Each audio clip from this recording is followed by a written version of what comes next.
Greetings, my name is Zachariah Connor. Welcome back to my channel. I just bought a new guitar, and I'm going to tell you about it and whether or not you should buy it. It's the Squier 70s Classic Vibe Starcaster. No, I did not make a typo on my script, which I am now using scripts. And if you don't like that, let me know in the comments, but I'm pretty sure you're going to like it after watching this video because I will stay much more on topic, which is a very good thing for you, the viewer, unless you like my rambling, long-form videos that I've been doing up to this point. I think most people will appreciate the brevity that the script brings. This is the Starcaster, not the Stratocaster. One is semi-hollow and very funky looking, and the other is really normal looking. It's like what you picture in your head when you think of electric guitar. And it's the most renowned and copied guitar shape in the entire world. The original Fender Starcaster was released in the 1970s as a competitor to the very, very popular Gibson ES-335, which were used by players like B.B. King, Eric Clapton, and on and on. There's lots and lots and lots of blues, rock, jazz, and funk guys who all use the ES-335. Very versatile guitar, very beloved guitar. It was released in 1958. And if you don't know what it is, go look it up. It's quite incredible. As we later know, Fender was not so successful with the Starcaster. Only a few high-ish profile players at the time, like that guy from the Meters. And today, there's a lot of players who have picked up one, or at least in the past, 2 decades, actually 3 decades now. Johnny Greenwood from Radiohead and David Kooning from The Killers. But the reason why no one wanted it back then was no one really wanted this ugly Febson Ginder melted Gumby looking guitar back then. And so if you were like a younger player and you didn't have as much money, because these guitars weren't in demand after they went out of production, the prices on those things just kind of dropped because no one really wanted this weird Fender guitar that was bolt-on, but it was also semi-hollow. It was a Fender, but it also had these huge humbucking pickups, and it kind of sounded like a Fender, and it kind of sounded like a Gibson, and people didn't really know what to make of it at the time, and so it just didn't really do that well.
In 2013, Fender, seeing a resurgence in the demand for this guitar as people like Dave Kooning and Johnny Greenwood were playing this guitar, and there was a lot of younger players who were rising up and demanding this guitar. The price of the vintage ones just skyrocketed. Fender said, we can make some money off this. And so they reissued this guitar in their Chinese Modern Player series, which my Marauder is from, and you can check out a video of that guitar right here. But they made some changes to the guitar. It featured the same semi-hollow 5-ply maple body, its offset shape, which is beloved or hated, depending on who you are. The neck featured the same polarizing headstock with that painted stripe, but it dropped the strange 4-string string tree for a more traditional Fender 2-string string tree. The bridge was changed from the Starcaster 6-saddle, string-through-the-body bridge to a simpler tune-o-matic bridge and stop-bar tailpiece. The master volume was removed, and the knobs were changed to the blackface amp knobs. One thing I was bummed that they didn't include on the new Starcaster were the position markers for the knobs. The pickups are the familiar and not so accurate Fender reissue wide-range humbucking pickups. These pickups do not have the threaded Q-Niffy pole piece magnets, the copper, iron, and nickel pole piece magnets.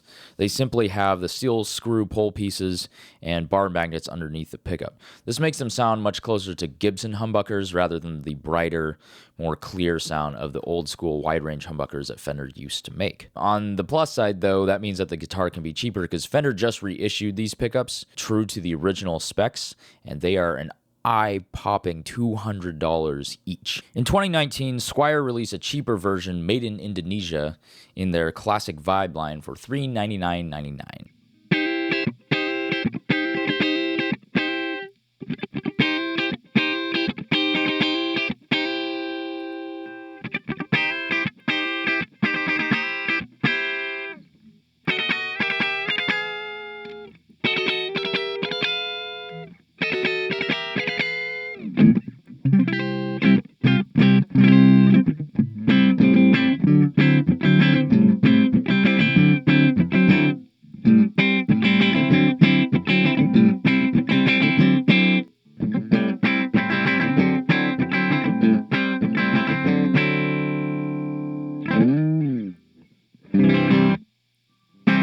So why did I buy this guitar?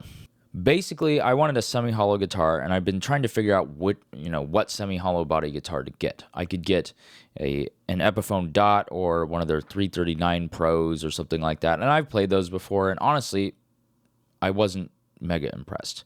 I could get another Gretsch. I could get something from their Streamliner line, which they have kind of Gibson-y sounding pickups anyway, but I already have a Gretsch. It does have so-so versions of some of my favorite pickups, but the nice thing is the guitar is already routed for big wide range humbuckers, and this is a really good thing because this means if I actually want to go out and buy a reissue wide range humbucker, whether from a manufacturer that does one with Alnico pole pieces for less money, or if I actually want to buy the Q-Niffy Fender ones, I can just drop them straight in there and I don't have to route the guitar or do anything weird with it. Plus, this guitar looks incredible. I love the vibe and the shape of the guitar. It's really, really nice.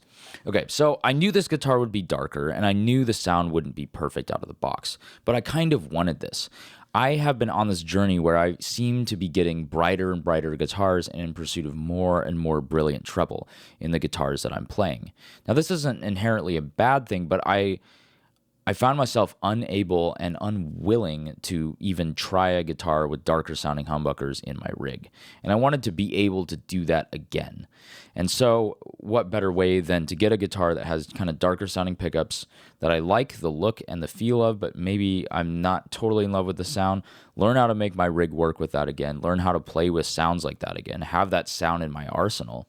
And then if I am still struggling in 2 years to love the guitar the way it is, and I'll just change the pickups to a pickup that I know I really will like, the wide range humbucker. I plan on upgrading the pickups and the wiring at some point. Unfortunately, though, the wiring will need to be upgraded sooner rather than later, which brings me to the review point of this video. Now it is time for the review and a discussion of the quality control on this particular guitar, and why you might want to avoid this guitar, or at least make sure you try the one you want before you buy it. Basically, if you can see on that lug right there, it's pretty hard to see it, but there's no wire attached because that wire is this red wire that is over.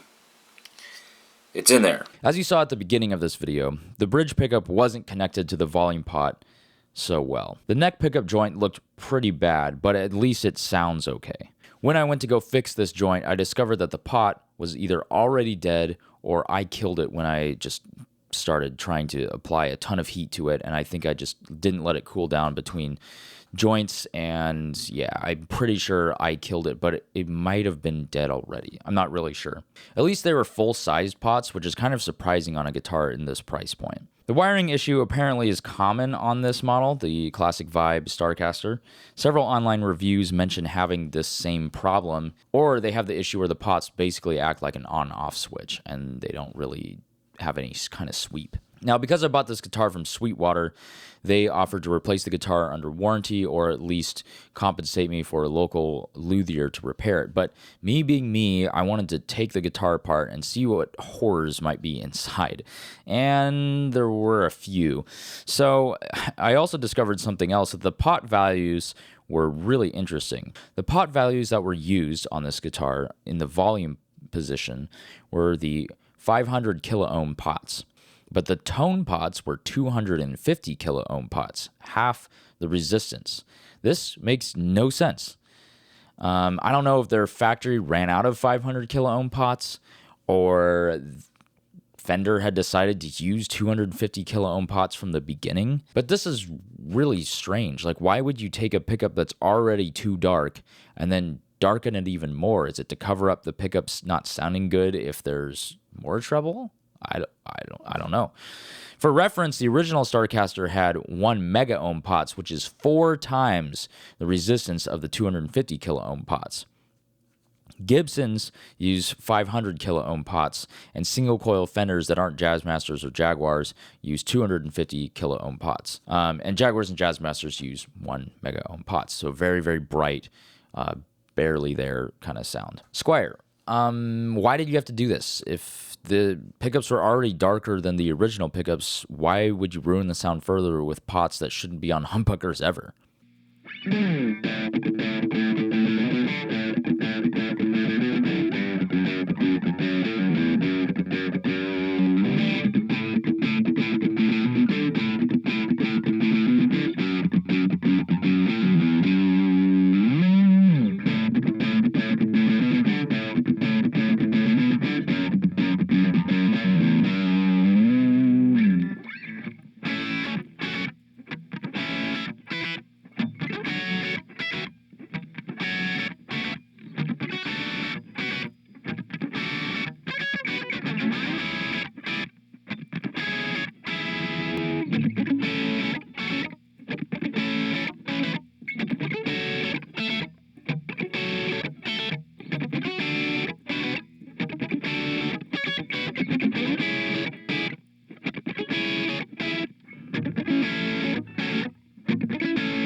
All right, now we come to the rating portion where I rate the guitar on a scale of 1 to 10 in several categories and give it an overall score as well. This is something new I'm doing. I'm trying to just give people an idea of kind of how this guitar fares in several categories and give you kind of a summary of what I think of it. Let us start with the electronics because this is the area where the guitar struggles the most. I would give the rating out of 10 for the electronics a score of 4 out of 10. They would get a 2 out of 10 if they didn't use full-size pots. The wiring also looks bad elsewhere. Some of the insulation was melted. Some of the joints look like they got overheated or there wasn't enough solder in some of them. I don't know. I guess this is what happens when you make a semi-hollow body guitar for $399.99. That's difficult and time-consuming to make the rest of the guitar, and so the electronics are the thing that gets shortchanged. On the plus side, though, the pickups are coil splittable, which is something I didn't expect to see. And I'm very intrigued about trying this out. So when I upgrade the wiring, I'm going to add push pots to split the coils and maybe get some brighter tones out of this thing. The pickups seem cheap, but they're constructed well enough. The pots that do work have a good sweep. You may want to upgrade the wiring harness on this guitar to get the maximum potential out of it, or at least replace the tone pots with the proper 500 kilo ohm pots. Playability. This guitar gets a 7 out of 10. I've always loved the way that Fenders and Squiers play, and this one's no exception. My only complaint is that the bridge is not radius for this neck, which the neck has a 9.5-inch radius, and the bridge has a 16-inch radius. So some of the strings will choke out. If the E strings are set to the right height, then the B string chokes out a lot. I think also I need to adjust the truss rod a little bit, but this is an issue that plagues any kind of Fender or Squier guitar that has a tune-o-matic bridge. There isn't really a tune-o-matic bridge that's available for the radius of Fender necks. And this is a problem because it means that you can't get the individual height of the strings perfectly radiused with the fretboard because the fretboard's rounder than the bridge is. If you have a good luthier, what they could do is lower the height of the E strings, lower the height of the A and the B strings, and they could give you a radius that would be proper. But out of the box, there's no tune-o-matic bridge that does this, which is incredibly frustrating if you're like me and want to throw a vibrato on this guitar, and there's just nothing out there. There's no roller bridges out there that will do that. And so that's just, I don't know. It's like, it seems like something that, an oversight that shouldn't happen, but it happens on lots and lots of Fenders. Looks. Overall, this guitar gets a 9 out of 10. The finish is smooth, clear, and the wood looks fantastic. The flaming and bird's eye on this neck are incredible. I don't mind the dark tint on the neck. Some people don't like it. And it's just a really vibey looking guitar. I don't think anything looks this cool in this price bracket that isn't Squier, really. Fit and finish. This guitar gets a 6 out of 10. There's a spot of plastic or wood filler that got trapped under the fretboard finish somewhere around the 16th fret on the guitar, which is a little weird, but that's not a huge deal, I guess. You can't feel it at all. There was a piece of wood that was routed from the pickup cavity that was floating around in the bass side cavity of the guitar, which is kind of weird. I just wish that someone would have shaken it out before they sent it out to me. The binding is really well done on the body. The F-holes, it isn't perfect, but it's certainly good enough for the price. For $399.99, I'm surprised that they're able to pull off the level of fit and finish that they did. There are some saw marks in some rough sanding spots that they, didn't quite get the look perfect, but I don't know. Up close, no guitar in this price point is gonna, completely wow you in every single area. The sound of the guitar gets a 7 out of 10. The pickups are dark with the stock pots, but when I bypassed the tone and volume pots on the bridge pickup while I was repairing it, it actually sounded really, really nice. I really liked it. Now that I have the tone pot back on, it's too dark, so I'll be very excited to yeet those tone pots out of there and swap them out for 500 kilo ohm pots. Honestly, this guitar is very usable, though. Don't let that scare you away. If you like Gibson guitars, you're really going to like this one. If you're used to Strats and Tellys, you might find this too dark. You might find it just right. I don't know. It's very usable in a mix, though. It's certainly a great palette to work from. Value. This guitar gets a 10 out of 10. There's not a lot of guitars in this price range that can match the vibe and playability of the Starcaster. The quality isn't the worst, but you'll want to watch out for bad wiring, However, if you buy it from a good retailer, they'll be able to return it and get the guitar fixed and send it back to you. If you are able to try out a guitar during these times, try it out and try it before you buy it. See if you like it. See if the electronics are doing okay.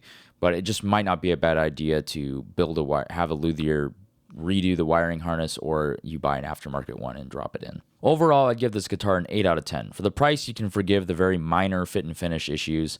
And if there are electronic gremlins, at least the worst of them, like what happened to mine, will be replaced under warranty. The sound and playability are more than good enough for a beginner, and even the seasoned guitar player can find this guitar usable as a second, third, or nth guitar. The low price means that with upgrades, the total cost won't be too bad. So, what's next for me and the Starcaster? I plan on ordering some push-push pots to split the coils on these pickups to give me some more versatility, at least until I save up the money to put some really great wide-range humbucker reissues in here. Plus, I'll be removing the really cheap wiring, tone pots, caps, switch, and jack. I'll do another video of the results. Maybe if I still want to keep the guitar, like I said, I'll throw in some really nice wide-range humbucking pickup reissues from Mojo Tone in here and see how I like that. Those are also splittable, by the way, so if I do a good job on the wiring harness, then I can drop those nice pickups right in about a year or so and not really have to worry about too much. Thank you so much for watching this video. This has been a review and demonstration of the Squier 70s Classic Vibe Starcaster. Let me know in the comment section below what you thought of this guitar. If you think Starcasters are rad, you should like this video. If you think that I'm bad, you should dislike this video. My analytics tell me that 96% of you who are watching this video haven't subscribed yet. So if you thought this video was fun, interesting, or helpful, please subscribe. It'll help me out. It'll help this channel grow. And if you want to support improvements to this channel, like better lighting and better video, I would really appreciate it if you at least went and checked out my Patreon page. You don't have to, give me money or anything like that. As always, I've been Zachariah Connor. Thank you so much for watching, and I hope you have a great day. Peace out, Girl Scouts.